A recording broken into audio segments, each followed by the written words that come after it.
After 3 years of hard work, my husband's father, Mr. Blackwood, who was also my boss, gave the big promotion to his niece, Chloe, who had only been with the company for 8 weeks. I handed in my letter saying I quit, with a calm smile. "Congrats to Chloe," I said. When Mr. Blackwood read my letter, he totally lost it. "You can't be serious," he yelled, his face turning bright red. "I'm thrilled to announce our new regional leader, my brilliant niece, Chloe Peterson." Mr. Blackwood's voice boomed across the grand meeting hall as he lifted his champagne glass. Everyone around me clapped loudly, but I couldn't move. My hands stayed still in my lap while everyone else cheered. 8 weeks. Chloe had been here exactly 8 weeks, and she was getting the job I had been promised for 3 years. I forced my mouth into what I hoped looked like a smile and slowly clapped my hands together. The sound felt empty, like everything else in that moment. Mr. Blackwood's eyes met mine for a second across the table, and I saw something flash there. Maybe guilt, or maybe he was just trying to look strong. Either way, he quickly looked away. "Denise has been such a wonderful teacher to Chloe already," he went on, his voice having that talking down tone I had grown to hate. "I know she'll keep helping our new leader in any way she can." Help. The word tasted bitter in my mouth. 3 years of working 60 hours a week. 3 years of missing family dinners to finish big deals. 3 years of building this department from 12 employees to 47. And now I was supposed to help someone else step into my job? Chloe stood up, her blonde hair perfectly styled, her fancy suit looking new and expensive. She couldn't have been more than 28, fresh out of business school with her fancy degree and her dad's connections. "Thank you so much, Uncle Mr. Blackwood. I'm really excited to learn from Denise's smarts as we move into this new time." Learn from my smarts? Move into this new time? The fancy business words made my stomach turn. This wasn't a move. This was a takeover. After the meeting ended, I walked back to my workspace on shaky legs. My nameplate still said Denise Miller, Senior Operations Manager, but it felt like a lie now. I had been passed over, and everyone in that room knew it. Some looked sorry for me, others completely avoided looking at me. Brenda from accounting patted my shoulder as she walked by, whispers, "I'm so sorry, honey." I closed my workspace door and sat behind my desk, staring at the wall where I had hung my Employee of the Year awards. 3 of them, one for each year I had been here. They hadn't done me much good. My phone buzzed with a text from Mark, my husband. "How did the announcement go? Finally official?" I stared at the message for a long time before typing back, "We'll talk tonight." The rest of the day passed in a blur of pretending everything was normal. I answered emails, checked reports, and went to meetings where people kept giving me looks of pity mixed with embarrassment. By 5 o'clock, my jaw ached from keeping that fake smile on. Mr. Blackwood appeared in my doorway just as I was packing up. "Denise, could I have a word?" "Of course." I pointed to the chair across from my desk, the same chair where he had sat 3 months ago, promising me this promotion was just a formality. He settled his large body into the seat, his silver hair catching the light from above. "I know today was hard for you." "Was it?" I kept my voice calm and professional. "Look, you're incredibly important to this company. Chloe is going to need someone with your experience to help her get up to speed. I'm hoping you'll take on a senior advisory role too. Train her to do my job? Help her succeed in her new position," he corrected, but we both knew what he meant. I leaned back in my chair, studying this man who had been my father-in-law for 8 years. I had always looked up to Mr. Blackwood, admired his smart business skills, and appreciated how he had welcomed me into the family. But sitting there, watching him try to make this betrayal sound like some kind of chance, I felt something cold settle in my chest. "Mr. Blackwood, can I ask you something?" "Of course." 3 months ago, you told me this promotion was mine. You said I had earned it, that no one deserved it more. What changed?" He moved uncomfortably, his hands playing with his wedding ring. "Business needs changed.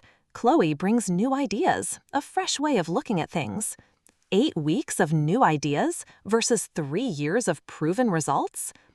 Denise, you're taking this too personally." Too personally? I almost laughed. This is my career. We're talking about my life. How else should I take it? Your family, he said, as if that explained everything. Family looks out for each other. Chloe needed this chance. And frankly, you're safe here. You don't need the promotion like she does. There was the real truth. I was family, which meant I was expected to give up things for the good of everyone else. I was supposed to be thankful for the little bits, happy with being dependable Denise, who would always be there to clean up everyone else's messes. I see. I stood up, grabbing my jacket. Well, I should get home. Mark's making dinner tonight. Mr. Blackwood looked relieved at the change of topic. Give my son my love, Denise. I really do appreciate your understanding about all this. I nodded and walked out, my heels clicking against the shiny floor of the lobby. Understanding? That's what he called it when someone just accepted being betrayed. The drive home felt endless. Traffic moved slowly on the road, giving me too much time to think. I kept replaying Mr. Blackwood's words, his easy dismissal of 3 years of my life. Family looks out for each other, except when it came to looking out for me, apparently. By the time I pulled into our driveway, the sun was setting. Mark's car was already there, and I could see warm light glowing from our kitchen windows. Home had always been my safe place, where I could take off the work mask and just be myself. But tonight, even that felt spoiled. How could I face Mark and tell him his father had just ruined my career with a smile and a champagne toast? I sat in the car for another 5 minutes, watching our neighbors walk their dogs and water their gardens. Normal people living normal lives, unaware that my world had just completely turned upside down. Tomorrow, I'd have to walk back into that workspace and pretend everything was fine. I'd have to train my replacement with grace and professionalism, all while my heart broke a little more each day. But tonight, I just needed to sit in this car and feel the full weight of what had happened. Tomorrow, I'd figure out what came next. Mark had already set the table when I finally walked through the front door. The smell of his famous lasagna filled the kitchen, but for the first time in years, I had no desire to eat. He took one look at my face and immediately pulled out a chair. Sit down. Tell me everything. So I did. I told him about the champagne toast, about Mr. Blackwood's easy dismissal of my 3 years, about being expected to train my own replacement. Mark's jaw tightened with each detail, his knuckles white as he gripped his wine glass. Dad actually said you were safe here, so you didn't need the promotion? His voice had a dangerous edge I rarely heard. Word for word. Mark pushed back from the table, running his hands through his dark hair. I'm calling him right now. No, I reached across and grabbed his wrist. This isn't your fight, honey. It's mine. But the damage was done. The conversation I dreaded having was over, and now Mark was furious at his own father. Another problem caused by Mr. Blackwood's decision. The next morning, I walked into the workspace with a fake smile on my face, ready to begin what Mr. Blackwood called my mentoring role. Chloe bounced into my workspace at exactly 9 o'clock, armed with a colorful planner and an excitement that made my teeth ache. Denise, I'm so excited to learn from you. Uncle Mr. Blackwood says you know this department better than anyone. I pointed to the chair across from my desk. Let's start with the Henderson account. They're our biggest client, and they've been with us since before you were born. For the next 2 hours, I walked Chloe through our client tracking system, explaining the complex relationships I had built, what each contact liked, the careful balance needed to keep everyone happy. She scribbled notes quickly, asking questions that showed just how little she understood about the business. So, when Mr. Henderson calls, upset about delivery delays, what do? You don't promise anything you can't deliver. You listen, understand his worries, and give him a realistic timeline with a little extra time built in. But what if he threatens to take his business elsewhere? I paused, studying her perfectly made-up face. She genuinely had no idea what she was dealing with. Chloe, Henderson Industries brings in 30% of our yearly money. If we lose them because of bad handling, 47 people lose their jobs, including you. Her pen stopped moving. Oh. By lunch, my patience was wearing thin. Everything I had spent years learning through trial and error, I was now expected to put into someone who had never even read a quarterly report. But the real breaking point came during what should have been my lunch break. I was heating up leftover soup in the break room when I heard familiar voices coming from Mr. Blackwood's office next door. The walls in this old building were famously thin, and Mr. Blackwood's loud voice carried easily through the shared wall. "The move is going perfectly. He's picking everything up quickly. Are you sure Denise is okay with all this?" That was Chloe's voice, younger and unsure. I moved closer to the wall, my soup forgotten on the counter. "Denise has been dependable, but we need someone with fresh ideas. Chloe's our future." Mr. Blackwood's words hit me like ice water. "She's good at following instructions, keeping things the same, but that's not what we need anymore. The company needs new ideas, energy. You bring that." "But she seems so knowledgeable about everything. Some of the clients specifically asked for her." Mr. Blackwood chuckled, and the sound made my stomach turn. "That's exactly the problem. Denise has become a crutch for our clients. They're too comfortable with her. We need to shake things up, get them used to working with someone who will challenge their thinking instead of just agreeing with everything they say." Challenge their thinking. I had spent 3 years building relationships based on trust and reliability, and Mr. Blackwood saw that as a weakness. My carefully built client relationships weren't good things. They were roadblocks to his vision of the future. "What about her feelings?" Chloe pressed. "She worked really hard for this promotion." "Denise's family. She'll understand that sometimes we have to make decisions that serve the greater good. Besides, she's not going anywhere. Where else would she go at her age? She's 42. Chloe, companies want young talent, fresh perspectives. We're doing her a favor by keeping her on." At my age, 42, and apparently over the hill. I gripped the edge of the counter, my knuckles white, fighting the urge to march into that office and tell Mr. Blackwood exactly what I thought of his greater good. "I just feel bad," Chloe continued. "She's been so nice about training me, and I can tell she's hurt." "That's because you have a good heart, but business isn't about feelings. Denise will adapt. She always does. That's what makes her valuable. She's predictable, reliable. She'll do whatever we ask because she doesn't have any other choice." Predictable, reliable, no other choice. I grabbed my soup and walked back to my workspace, my hands shaking with rage. Not the hot, explosive kind of anger, but the cold, calculating fury that settles in your bones and changes everything. For 3 years, I had believed I was building something important. I had thought my loyalty and hard work mattered, but I was just the hired help, keeping things running smoothly until the real leaders could take over. Mr. Blackwood saw me as a temporary person, a babysitter for his clients, until his precious niece was ready to take charge. And the worst part? He was right about one thing. I had been predictable. I had taken every insult, swallowed every disappointment, smiled through every humiliation, because I believed it would eventually pay off. But sitting in my workspace, staring at my Employee of the Year awards while Mr. Blackwood's words echoed in my head, I realized something had deeply changed. I wasn't the same person who had walked into this building that morning. The woman who had spent 3 years proving her worth to people who would never see it was gone. That afternoon, I continued training Chloe with the same professional manner, but inside, something new was forming. Every question she asked, every gap in her knowledge that I filled, every client relationship I explained in detail, I was showing my own value. Not for Mr. Blackwood's benefit, but for my own clarity.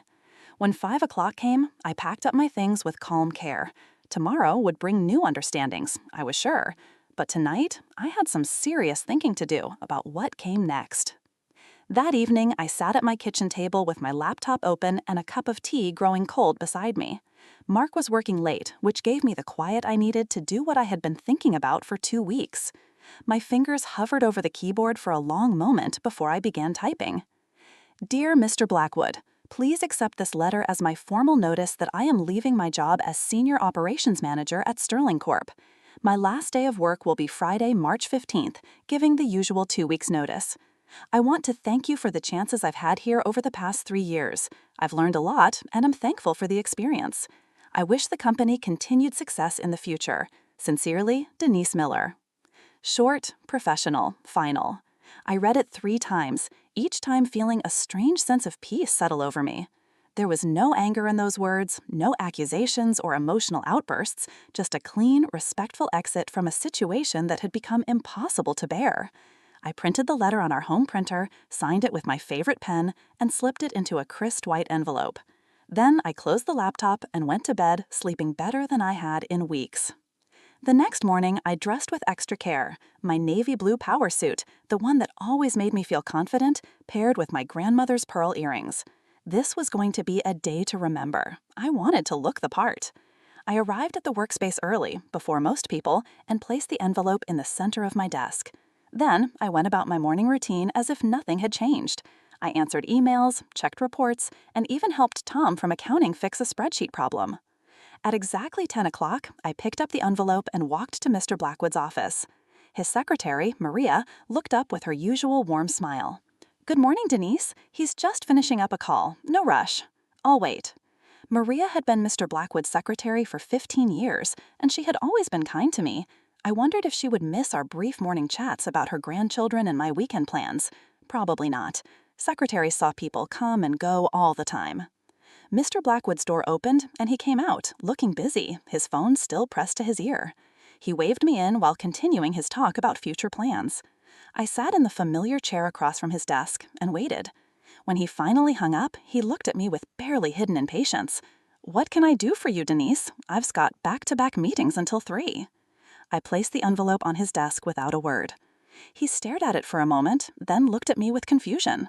"What's this?" "Open it." Mr. Blackwood tore open the envelope with his letter opener, unfolded the paper, and read. I watched his face change from mild curiosity to shock to something like panic. His face went through several color changes, pale, then red, then even redder.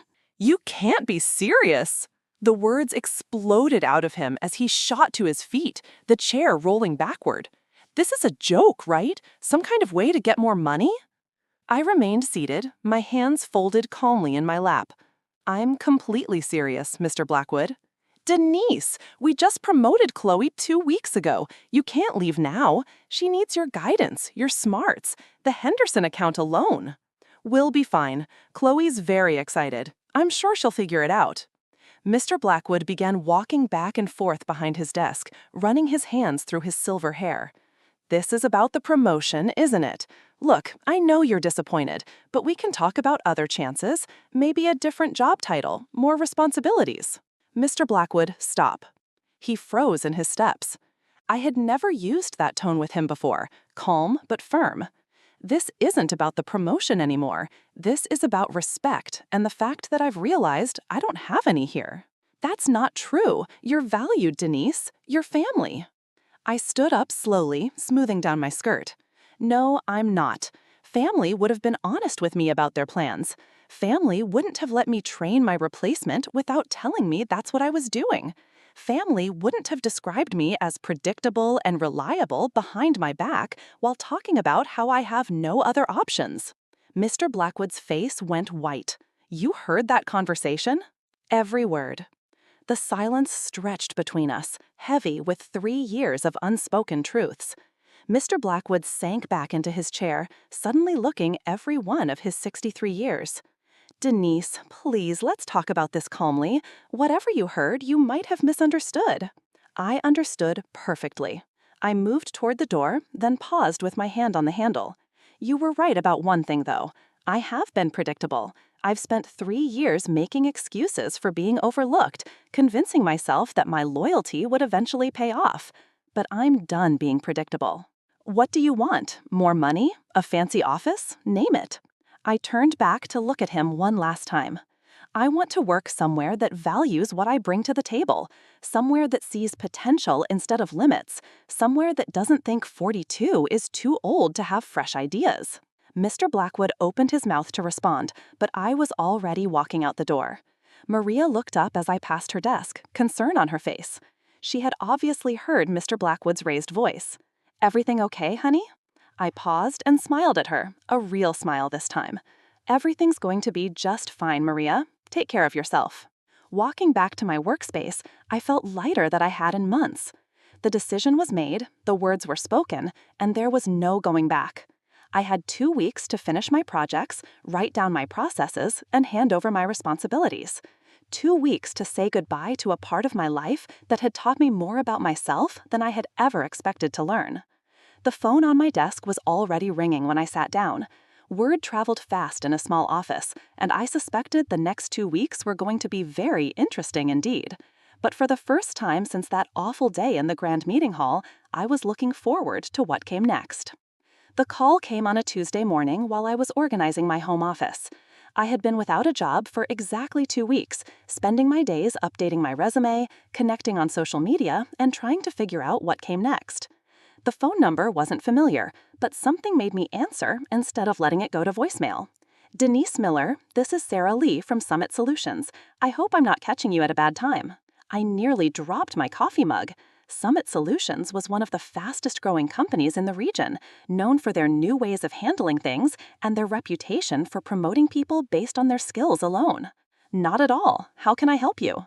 I'll get straight to the point. Your name came up in a conversation with Mr. Henderson yesterday. He spoke very highly of your work at Sterling Corp and suggested we reach out. Mr. Henderson, of course, the client I had taken care of for 3 years, whose trust I had earned through countless late nights and weekend calls. I had wondered if he would even notice I was gone. That's very kind of him, I managed. We have an opening for a regional operations director, basically overseeing 3 departments and managing our largest client accounts. Mr. Henderson seems to think you'd be perfect for it. Would you be interested in hearing more? My heart started racing. This wasn't just any job. It was exactly what I should have gotten at Sterling Corp. But bigger, better. I'd be very interested. Within an hour, I had an email with early details that my eyes widened. The salary was 30% higher than what I had been making. The benefits package included company shares, and the title, Regional Operations Director, was what I had been promised but never received. The interview process moved quickly. Sarah introduced me to the team leaders I would potentially manage, all of whom seemed genuinely excited about working together. The company culture was refreshingly direct. No hidden plans or family politics, just clear expectations and open talks. During my final interview with the CEO, Mr. Davies, he asked me something that surprised me. Why did you leave Sterling Corp? Mr. Henderson mentioned you'd been there for several years. I had practiced answering this question, but sitting across from Mr. Davies, a man known for building his company on skill rather than connections, I decided on honesty. I reached a limit that had nothing to do with my performance or potential. Sometimes you realize that loyalty without respect is just like being a servant. Mr. Davies nodded slowly. We don't believe in limits here, Denise. We believe in earned progress and mutual respect. Does that sound like something you could work with? It sounds like everything I've been looking for. 3 days later, Sarah called with an offer that was even better than my best hopes. As I read through the contract, I felt something I hadn't experienced in years, genuine excitement about going to work. My first day at Summit Solutions felt like stepping into a different world. The building was modern and bright, with open spaces for working together and technology that actually worked. But more importantly, from the moment I walked in, I felt welcomed as a valued team member rather than just tolerated as a necessary burden. My direct manager, Lisa Green, had been running things temporarily and could have been annoyed by my arrival. Instead, she greeted me with a full overview of current projects and a true excitement for working together. I've been looking forward to this, she said as we reviewed the quarterly plans. Sarah told me about your experience with managing large clients. We've been struggling with the Anderson Group account, and frankly, we could use your expertise. Expertise, not dependability or reliability. Expertise. The difference was huge. Within my first week, I was leading strategy meetings and making decisions that had immediate impact. When I suggested changing our client communication rules based on lessons learned at Sterling Corp, Mr. Davies not only listened, but asked me to present the idea to the board. You've been doing this for 3 years, he asked after my presentation, and your previous employer never promoted you to director level? Sarcastic. Apparently, I was too predictable for leadership. Mr. Davies laughed, not at me, but at the absurdity of it. Their loss is our gain. Predictability in results is exactly what we want in leadership. Within my first week, I was leading strategy meetings and making decisions that had immediate impact. When I suggested changing our client communication rules based on lessons learned at Sterling Corp, Mr. Davies not only listened, but asked me to present the idea to the board. "You've been doing this for 3 years?" he asked after my presentation. "And your previous employer never promoted you to director level?" Apparently, I was too predictable for leadership. Mr. Davies laughed. Not at me, but at the absurdity of it. Their loss is our gain. Predictability in results is exactly what we want in leadership. The Anderson Group meeting was my first big test. They had been threatening to leave Summit Solutions for months, frustrated with communication problems and missed deadlines. I spent 2 days preparing, using every client relationship skill I had developed over the years. The meeting lasted 3 hours. By the end, not only had we kept their business, but they had agreed to increase their contract by 40%. "How did you do that?" Lisa asked as we walked back to the workspace. "I listened to what they actually needed, instead of what I thought they should want. Then I showed them exactly how we could deliver it." Word of the Anderson success spread quickly through the company. Suddenly, other department heads were asking for my input on their client relationships. Mr. Davies started including me in top-level strategy meetings. "You know," he said after one particularly good meeting, "I'm starting to think we didn't see how important this job was when we created it. Would you be interested in discussing expanded responsibilities?" Expanded responsibilities. At Sterling Corp, that phrase had always meant more work for the same recognition. Here, it felt like a real chance.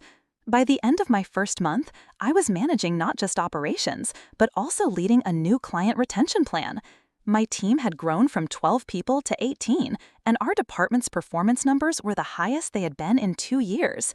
Every morning when I walked into Summit Solutions, I was reminded of what it felt like to work somewhere that valued contribution over connections.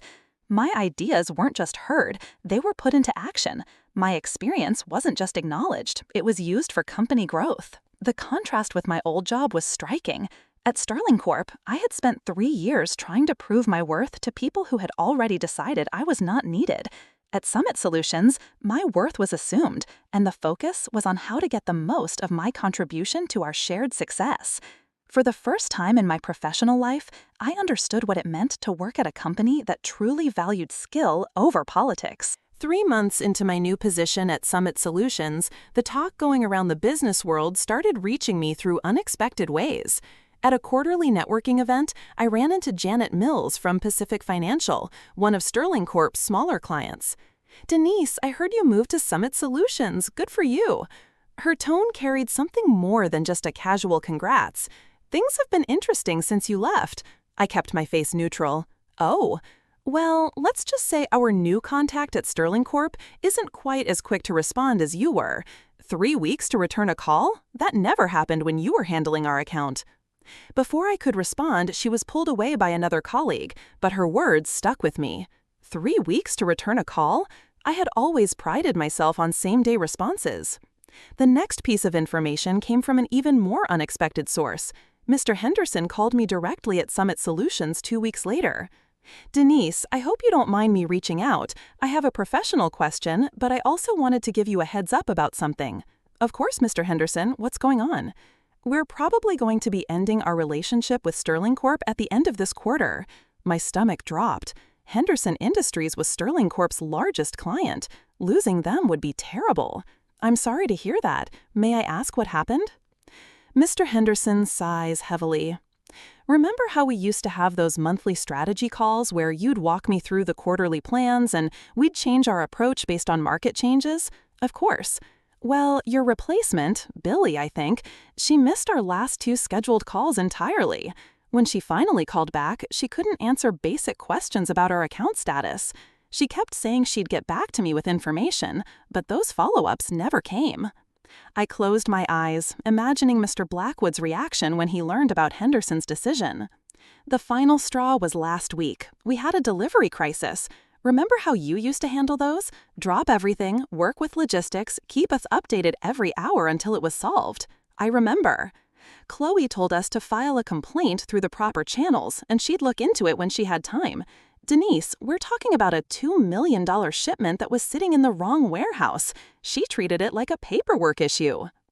I felt a mix of emotions I couldn't quite untangle. Satisfaction that my value was being proven, but also genuine sadness for the company I had once cared about so deeply. "I'm sorry it came to that, Mr. Henderson. I know Mr. Blackwood valued your partnership." That's the thing, I don't think he did. When I called to speak with him directly about our worries, he basically told me that Chloe represented the new direction of the company, and if we couldn't adapt to their new approach, maybe we weren't the right fit anymore. My jaw dropped. Mr. Blackwood had essentially invited his biggest client to leave, rather than admit that promoting Chloe had been a mistake. "Anyway," Mr. Henderson continued, "I wanted you to know that our decision has nothing to do with any bad feelings towards Sterling Corp as a whole. It's purely about service quality. Oh, and the recommendation I gave Summit Solutions about hiring you, best business advice I've given in years." After we hung up, I sat in my workspace processing what I had learned. Losing Henderson Industries would force Sterling Corp to lay off at least 15 people. These weren't just abstract business results. These were real people I had worked alongside for 3 years. My assistant knocked on my door. "Denise, Sarah Lee would like to see you when you have a moment." I found Sarah in her office with a stack of industry reports spread across her desk. "Sit down, Denise. I've been hearing some interesting things about your former employer." My heart sank. Had word gotten back to Summit Solutions about Sterling Corp's problems? Was this somehow going to reflect badly on me? "The Henderson account was a nice win for us," she continued, "but apparently they're not the only Sterling Corp client looking for other options. We've had 3 companies reach out this week, asking about our services. All of them specifically mentioned your name." Relief flooded through me. "Really? Seems like you left quite an impression during your time there. The question is, how do you want to handle this? These could be significant opportunities for Summit Solutions, but I want to make sure we're approaching this in a fair way." I appreciated Sarah's thoughtfulness. "I think as long as we're responding to real questions rather than actively stealing clients, we're on solid ground. These companies have real service worries that we can help with." My thoughts exactly. "Would you be comfortable leading the presentations for these potential new accounts?" "Absolutely." Over the next month, Summit Solutions signed 4 new clients, all former Sterling Corp accounts. Each presentation followed the same pattern. Companies frustrated with worse service, missed deadlines, and poor communication. I found myself defending the Sterling Corp team even as I pitched our services. "They're going through a transition period," I'd explained politely, "but at Summit Solutions, we can offer you the consistency and reliability you're looking for." The most difficult moment came when Brenda from accounting, my old colleague at Sterling Corp, called me at home one evening. "Denise, I hope you don't mind me calling. I got your number from Mark." "Of course not, Brenda. How are you?" "Honestly, there are rumors about layoffs. The Henderson account is gone, and apparently 3 other major clients have left too." Her voice was shaky. "People are saying it's because you left, that you took all the client relationships with you." "Brenda, I'm not blaming you," she interrupted. "I understand why you left. We all saw how they treated you. But Denise, some of us here have been with the company for years. We have mortgages, kids in college. If Sterling Corp goes under..." The weight of unintended consequences settled on my shoulders. I had wanted Mr. Blackwood to realize my value, but I had never wanted good people to suffer for his bad decisions.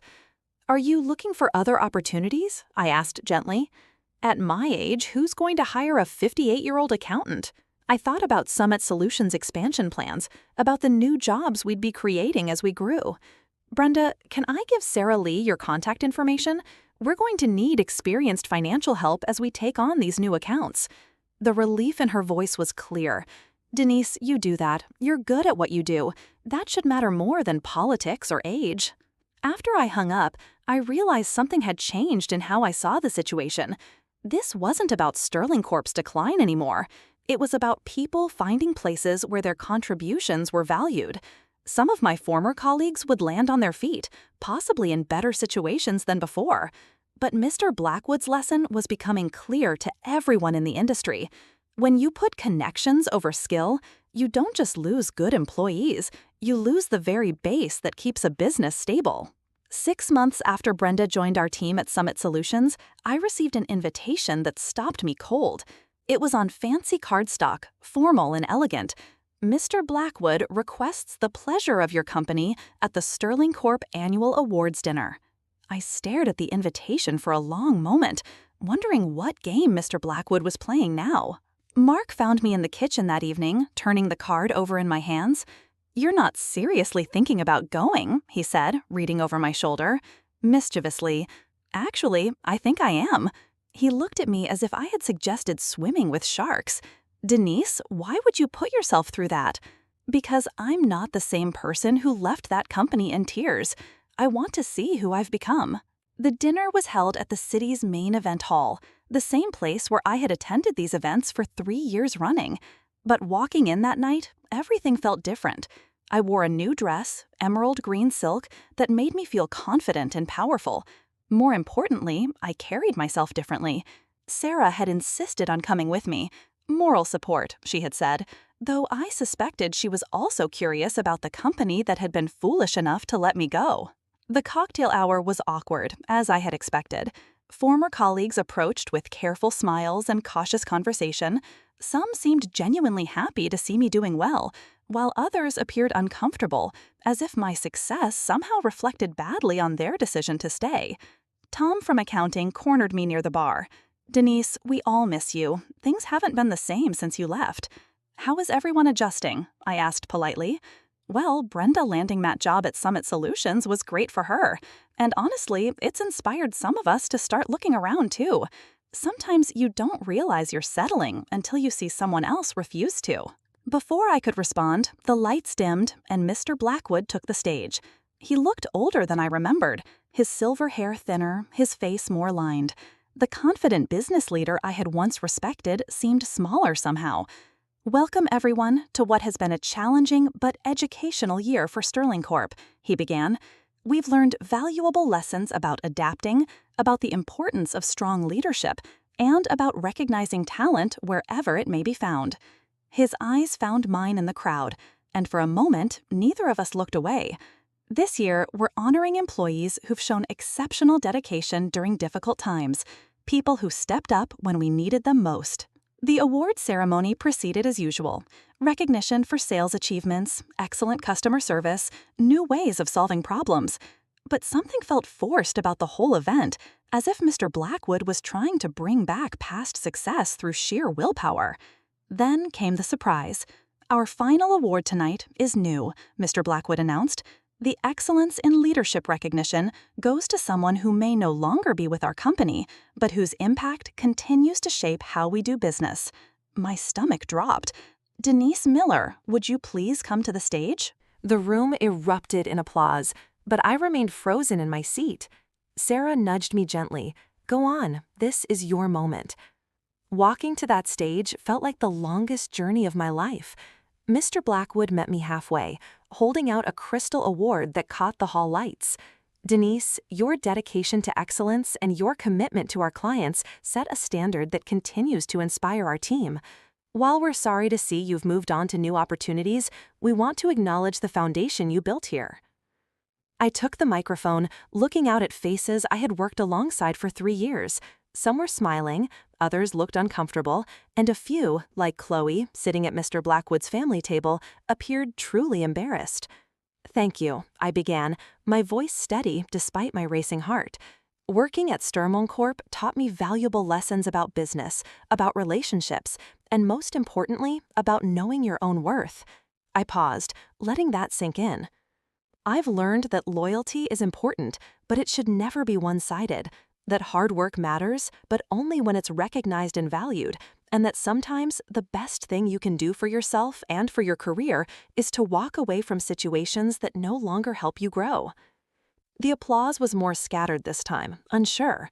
I'm grateful for my time here because it led me to where I am now, at a company that values skill over politics, where ideas are heard regardless of who suggests them, and where potential isn't limited by artificial ceilings. I handed the microphone back to Mr. Blackwood, whose smile had become noticeably strained. "Thank you again for this recognition, and to my former colleagues, remember that you have more power than you think. Use it wisely." As I walked back to my table, the silence was deafening. Then Brenda started clapping, followed by Tom, then others throughout the room. Not everyone joined in, but enough did to make the message clear. After the dinner, Mr. Blackwood approached our table as Sarah and I were getting ready to leave. "Denise, could I have a word?" Sarah excused herself politely, leaving Mr. Blackwood and me alone for the first time since my resignation. "That was quite a speech," he said, his tone unreadable. It was honest. I suppose I deserved that. He looked tired, defeated in a way I had never seen before. "You know, we're changing the leadership team. If you ever wanted to come back—" "Mr. Blackwood, stop." I stood up, meeting his eyes directly. "6 months ago, I might have been interested in proving something to you. Tonight, I realized I don't need to prove anything to anyone except myself. The company is struggling without you. The company is struggling because you made decisions based on family loyalty instead of good business sense. That's not my problem to solve anymore." I picked up my purse and the Crystal Award, which felt surprisingly heavy in my hands. "I hope things work out for Sterling Corp. I really do. But my chapter there is closed." Walking out of that event hall, I felt a sense of completion I hadn't expected. The scared, overlooked woman who had once desperately wanted Mr. Blackwood's approval was gone. In her place stood someone who knew her value and wasn't afraid to demand it be recognized. Sarah linked her arm through mine as we reached the parking garage. "So, how does it feel to have the last word?" I smiled, genuinely happy for the first time all evening. Like freedom. The drive home was quiet, both of us thinking about the evening's events. When I finally walked through my front door, Mark was waiting with a cup of tea and a questioning look. "How was it?" "Perfect," I said and meant it. It was absolutely perfect. That night, I placed the Crystal Award on my bookshelf next to a photo from my first day at Summit Solutions. 2 symbols of the same journey, one showing where I had been, the other showing where I was going. The woman in that photo was confident, valued, and unafraid to take up space in the world. She was everything I had always had the potential to be, just waiting for the right moment to emerge. Sometimes the best revenge isn't revenge at all. It's simply becoming the person you were always meant to be.